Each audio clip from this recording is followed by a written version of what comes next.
Buongiorno, dobro jutro, guten Morgen, buondì.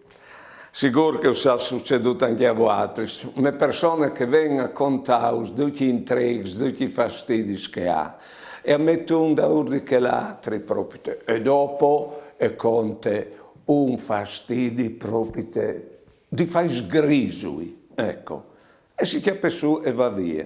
Io, a te ti resta impresso ciò che gli ti ha dite. E ogni volta che ti viene al chiaf che persone lì, tu senti come un blog, perché tu ti sei schiariato anche dal suo peso, no? Chissà si è combinato, chissà ciò che è succeduto, chissà, e tu continui a pensare. A un certo punto ti viene uno e ti dice che là l'ha risolto tutto, che il famoso fastidio che faceva i sgrisui.